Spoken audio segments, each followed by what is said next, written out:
வணக்கம் நண்பர்களே, welcome to வீடி Tamil. நான் உங்கள் விஸ்வநாதன். நம்ம இன்னைக்கு பார்க்க போகிறது என்னடா, எப்பவுமே லோனை பற்றி பேசுவோம், இல்லை வந்துட்டு ஏதாவது பிரச்சனையை பற்றி பேசுவோம், அவேர்னஸை பற்றி பேசுவோம்.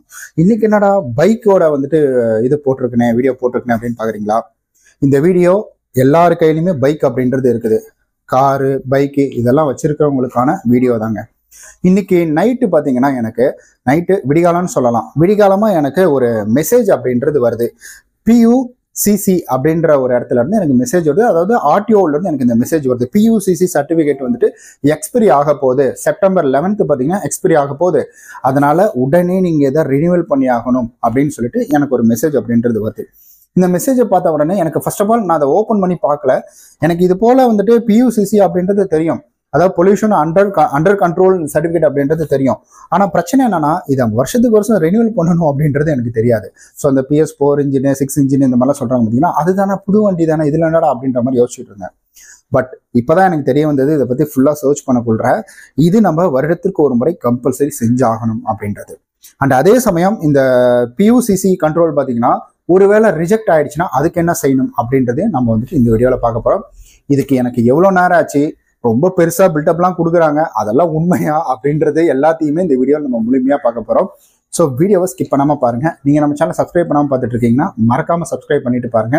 ஸோ இது போல அடிக்கடி வந்துட்டு வாழ்க்கையில நடக்கக்கூடிய விஷயம், மக்களுக்கு தேவைப்படக்கூடிய விஷயங்களை நிறைய கொண்டு வர போறேன். மறக்காம நம்ம சேனலை சப்ஸ்கிரைப் பண்ணிக்கோங்க.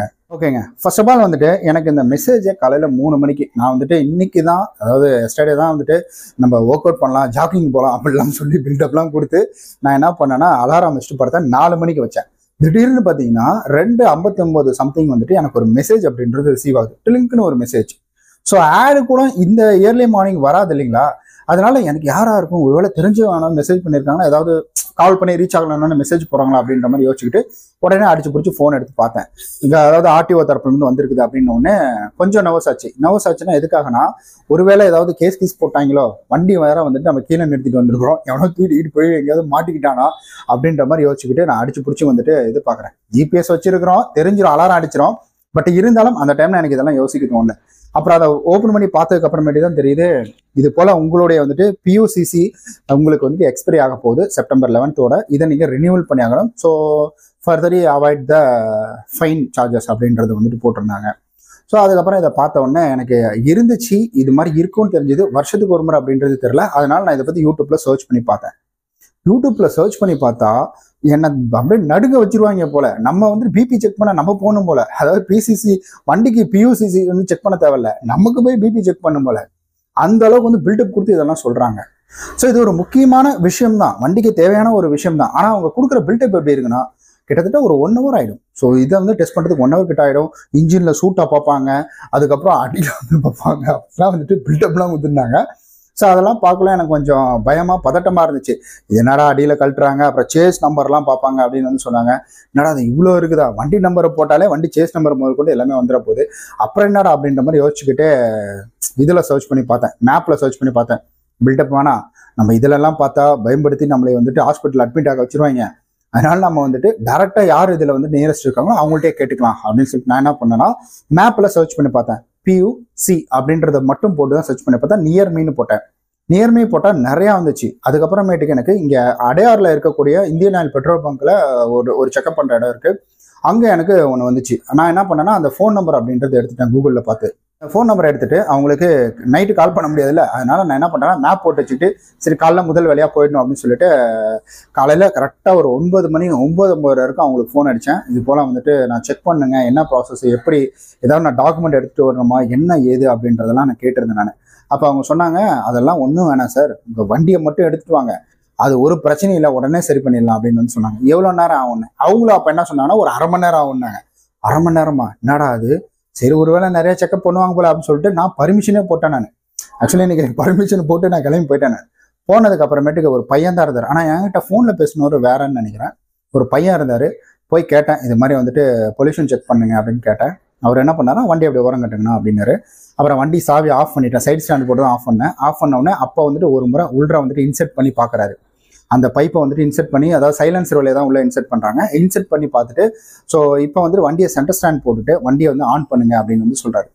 ஆன் பண்ணுங்கன்னு சொன்னோடனே ஆன் பண்ணிட்டேன். இது எல்லாமே பார்த்தீங்கன்னா எனக்கு வந்துட்டு ஒரு நிமிஷம் அதுக்குள்ளதான் நடக்குது இந்த ப்ராசஸ் எல்லாமே. ஆன் பண்ணுங்கன்னு சொன்னாரு. சொன்ன உடனே நானும் வந்துட்டு ஆன் பண்ணிட்டேன். அதை பார்த்துட்டு உடனே அவர் என்ன பண்ணாருன்னா, சரி ஓகே வண்டி ஆஃப் பண்ணிடுங்க அப்படின்னு சொல்லிட்டாரு. ஆஃப் பண்ணோடனே அந்த நாசில வெளியில எடுத்துட்டு அவர் என்ன பண்றாருன்னா, நேராக போய் சிஸ்டம்ல உட்கார்றாரு. சிஸ்டம்ல உட்காந்து ஸோ என்னுடைய மொபைல் நம்பரு, வண்டி நம்பரு இதெல்லாம் வந்துட்டு என்ட்ரு பண்றாரு. அதுக்கப்புறம் முன்னாடி வந்து வண்டியோட ஃப்ரண்ட், அதாவது முன்னாடி டூம் இருக்கு பார்த்தீங்கன்னா, நம்பர் பிளேட்டு, அதை வந்துட்டு ஒரு கிளியரா ஒரு போட்டோ அப்படின்றது எடுக்கிறாரு. அதை எடுத்த உடனே அவர் என்ன பண்றாருன்னா, அவர் எடுக்கிற போட்டோ இந்த டீட்டெயில் எல்லாமே பார்த்தீங்கன்னா கவர்மெண்டோட சைட்ல இவங்களுக்கு ஏதோ ஐடி கொடுத்துருப்பாங்க போல, அதில் தான் போயிட்டு லாகின் பண்ணி அப்லோட் வந்துட்டு பண்றாரு. அதில் அப்லோட் பண்ணிட்டு இவர் வந்துட்டு அடுத்தது என்ன சொல்றாருன்னா, எனக்கு ஒரு நர்வஸா இருந்துச்சு, என்னடா அதுக்குள்ள முடிஞ்சிச்சு, ஒருவேளை ரிஜெக்டட் தான் அப்லோட் பண்ணிட்டு இருக்காரு போல அப்படின்னு நினைச்சிட்டு கேட்டேன், என்னப்பா ஆச்சு அப்படின்னு கேட்டேன். இல்லைண்ணா ஒன்றும் இல்லைண்ணா, இதோ சர்டிஃபிகேட் வந்துடும் எடுத்து கொடுத்துறேன், சீல் வச்சு சைன் போட்டு கொடுத்துறேன், நான் எடுத்துட்டு போங்க அப்படின்னாரு. அப்போ ஓகே வாய்ச்சாப்பா அப்படின்னு நான், இதுதான் ரிஜெக்ட் எல்லாம் ஆகுன்றாங்க, என்னப்பா ரிஜெக்ட் எல்லாம் ஆவாண்ணா, 100% ரிஜெக்டே ஆகாது. வேணா ஒரு ரொம்ப பழைய வண்டி, அந்த காலத்து வண்டி, ஒரு 2000 எடுத்த வண்டி இல்ல 1900 எடுத்த வண்டி, இந்த மாதிரி வண்டி தானே வந்துட்டு வாய்ப்பு இருக்கு. ஆனா இது வரைக்கும் அந்த மாதிரி எதுவுமே வந்ததே கிடையாது அப்படின்னு வந்து சொன்னாரு. அப்புறம் நான் ஒரு கேள்வி, நம்ம வாய் சும்மா இருக்குமா, அப்படி ஒருவேளை ஆச்சுன்னா என்ன பண்றது அப்படின்னு கேட்டேன் நான்.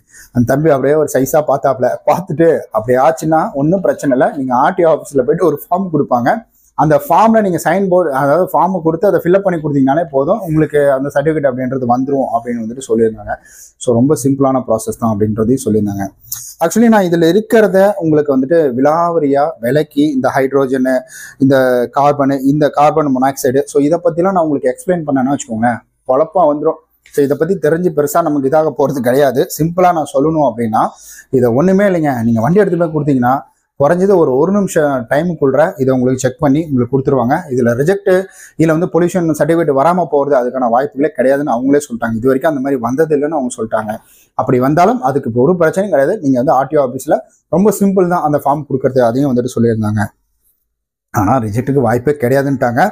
ரொம்ப சிம்பிளாக போன ஒரு நிமிஷம் கேப்லேயே எனக்கு இந்த சர்டிஃபிகேட் அப்படின்றத வந்துட்டு என்கிட்ட கொடுத்துட்டாங்க. இந்த சர்டிஃபிகேட்டுக்கு செலவு அப்படின்னு எடுத்துக்கிட்டிங்கன்னா 2 வீலருக்கு கிட்டத்தட்ட 100 ரூபா சார்ஜஸ் பண்ணுறாங்க. அதுக்கு மேலே 1 ரூபா வாங்கல. யூபிஐயில் கூட நீங்கள் அனுப்பிக்கலாம், இல்லை வந்துட்டு நீங்கள் கையில் கூட பணத்தை கொடுத்துக்கலாம், அது எந்த பிரச்சனையும் கிடையாது.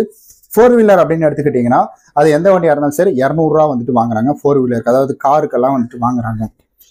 ஸோ இவ்வளோதான். இதுக்கு எனக்கு கொடுத்த பில்டப்புக்கு எனக்கு வந்துட்டு என்னடா இதெல்லாம் அப்படின்ற மாதிரி ஆச்சு, ஏன் அப்படின்ற மாதிரி ஆச்சு. சரி ஓகே, எனிவே ஆக்சுவலி இது எனக்கு ஃபர்ஸ்ட் இந்த மாதிரி இருக்குன்றது எனக்கு தெரியும். ஆனால் இது வருஷன்றது தான் எனக்கு தெரியாத தவிர, ஸோ இது சுத்தமாகவே தெரியாது அப்படின்றது வந்துட்டு கிடையாது. ஓகே, நல்ல விஷயம் தான், எப்படியா இருந்தாலும் நமக்கு எதுவாச்சு இல்லைங்களா, அதுவே வந்துட்டு போதும். நீங்கள் இந்த மாதிரி உங்கள் வண்டிக்கு செக் பண்ணுறீங்கன்னா மறக்காமல் செக் பண்ணிக்கோங்க. ஏன்னா இது வந்துட்டு இல்லை, ஒரு 100 ரூபா நீங்கள் செலவு பண்ணலன்னா நீங்கள் வந்துட்டு அங்கங்கே உங்களை நிறுத்தக்கொள்கிற, நீங்கள் அங்கேருந்து பதிலை சொல்லணும். இதை பற்றி நம்மளுடைய சப்ஸ்கிரைபர் எல்லாமே தெரிஞ்சுக்கணும் அப்படின்றதுக்காக தான் இந்த வீடியோ.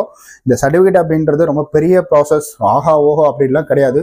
ரொம்ப சிம்பிளாக வண்டி எடுத்து போய் கொடுத்தீங்கன்னா அவங்க வந்துட்டு உங்கள் கையில் அழுக்கு கூட படாது, எதுவுமே பண்ணவே தேவையில்ல. வண்டி எடுத்து போய் கொடுத்துட்டு ஒரு நிமிஷம் இப்படி நின்றுட்டு இருந்தீங்கன்னா போதும், அவங்க கடைசியில் இதை வச்சு சீல் ஒன்று, அவங்களுடைய அட்ரஸ், அதாவது அவங்க யார் இதுக்கு சீல் அப்ளோட் பண்ணுறாங்களோ அவங்களுடைய சீல் வச்சு அது மேலேயே வந்துட்டு சைன் போட்டு வந்துட்டு கொடுத்துருவாங்க. ரொம்ப சிம்பிள், ரொம்ப சிம்பிள். நீங்கள் ஈசிஆர் சைடில் இருக்கிறீங்க, இல்லை இந்த சைடு வந்துட்டு வரீங்க, ஈசிஆர் சைடில் இருக்கிறீங்கன்னா அடையாறில் வந்துட்டு அந்த இந்தியன் ஆயில் பெட்ரோல் பங்க் இருக்குது பார்த்தீங்களா, அங்கே தான் நான் செக் பண்ணேன், அங்கே இருக்குது. நீங்கள் அங்கே போய் வேணால் நீங்கள் பார்த்துக்கோங்க, அங்கே போயிட்டு நீங்கள் செக் பண்ணிக்கோங்க. இந்த இது வந்துட்டு ரொம்ப சிம்பிள் தான். அப்படி இல்லை நீங்கள் வேறு ஏரியாவில் இருக்கிறீங்க, வேறு ஊரில் இருக்கிறீங்கன்னா ரொம்ப சிம்பிள் தான். நீங்கள் போயிட்டு கூகுள், அதாவது மேப்பில் போயிட்டு பியூசின்னு போட்டிங்கனாலே, நியர் பியூசின்னு போட்டிங்கனாலே அதில் வரும். அதில் எது வருதோ அதில் நம்பரை பார்த்துட்டு நீங்கள் அவைலபிளாக இருக்கிறீங்களா, இப்போ அங்கே கடை வச்சிருக்கிறீங்களா அப்படின்றத கேட்டுட்டு நீங்கள் அதுக்கப்புறம் வந்துட்டு போகிறது பெட்ரு. சரி ஓகே நண்பர்களே, இதெல்லாம் புதுசாக நான் தெரிஞ்சுக்கிட்டேன் அப்படின்னு நினச்சிங்கன்னா மறக்காமல் கமெண்டில் சொல்லுங்கள். ஸோ இல்லை எனக்கு இதை பற்றி ஏற்கனவே தெரியும் அப்படின்னா அவங்களும் கமெண்டில் சொல்லிடுங்க, உங்களுக்கு எப்போ எப்படி தெரியும் அப்படின்றத. ஓகே கைஸ், நம்ம நாளைக்கு இது போல் வந்துட்டு வேற ஒரு வீடியோவில் சந்திக்கலாம், நல்ல பயனுள்ள வீடியோவில். பாய்.